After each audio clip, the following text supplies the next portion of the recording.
யூட்டு என்ன செய்றீங்க? தோசை சாப்பிடுங்க. தோசையா? மலைக்கு தோசை. என்ன தோசை சொல்லுங்க பாப்போம். இது தோசை. இது ஆட்டாமா தோசை. ஆட்டாமா தோசையும் இடிச்ச சாம்பல். ஒரு தோசை தான் அது இன்னொன்று எடுத்து வைக்கலாம். சாப்பிட்டு நல்லா தான் இருக்கு. காலையில நான் கணக்கு சாப்பிடுறேன். அதுக்காக ஒரு தோசை சாப்பிடக்கூடாது. இன்னொன்று எடுங்க. சரியா? நீங்க இப்படித்தான் சொல்லி போட்டு நான் இன்னொன்று எடுத்துறான்னு போய் சொல்லிட்டு போயிடுவேன் நண்பர்களே. பார்த்தீங்களா, இது இடிச்ச சம்பளம் சுட சுட ஆட்டாமா தோசை. முன்னாடி நல்ல மழை நண்பர்களே, நல்ல மழைக்கிதமா இன்றைக்கு ஆட்டாமா தோசை சுட்டுருக்கு. பார்த்தீங்களா, சம்பளம் எடுத்து இப்படி வச்சு சாப்பிடணும். இப்போ எப்படி இருக்கு சொல்லுங்க பாப்போம். நல்லா இருக்கா? சூப்பராக இருக்கா? நல்லா இருக்கு, சூப்பராக இருக்கு. அப்போ நீங்கள் பார்க்குறாங்களே எங்களுங்களேன் சாப்பிட்டீங்களான்ட்டு எந்த நாளும் இப்படி தரோம். ஒரு மனுஷர் பார்க்குற மனுஷரை சாப்பிட்டீங்களான்னு கூட கேட்க மாட்டார். என்ன நண்பர்களே? கேளுங்க.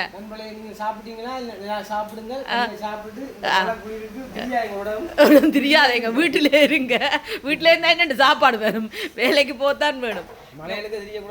தெரியக்கூடாது. ஓகே, எங்கால பார்த்தீங்கன்னு சொன்னால் தோசை சுட்டு கொண்டிருக்கேன் நண்பர்களே. பார்த்தீங்களா, சுட சுட அப்படியே ஆவி பறக்கும் என்ன ஆட்டாமா தோசை. பார்த்தீங்களா, செம்மையாக சுடுபட்டு கொண்டிருக்கு. நல்லா இருக்கும் இந்த ஆட்டாமா தோசை. இந்த மழைக்கு இதமாக சூப்பராக இருக்கும். ஓகே ஓகே அப்படியே பார்த்தீங்கன்னா நாங்கள் இங்கே கூனி சம்பல் வேலை செஞ்சு கொண்டிருக்கிறோம். வெங்காயங்கள் உரிக்கிறது, அதுக்கு பிறகு உள்ளி உரிக்கிற வேலையெல்லாம் நடந்து கொண்டிருக்கு. பார்த்தீங்களா நண்பர்களே, சின்ன வெங்காயம் முழுக்க சின்ன வெங்காயம் தான் போட்டு செய்வோம் எங்களோட கூனி சம்பல். நீங்களும் சோபா சாஸுக்கு ஆர்டர் போடுங்க, சரியா? ஓகே சொல்லுங்களேன். இப்போ பாய் பாய் டேட்டா இல்ல, நன்றி வணக்கம், பாய். உஷாரா சொல்லுங்க. பாய் டேட்டா சோர்வா இருக்கு.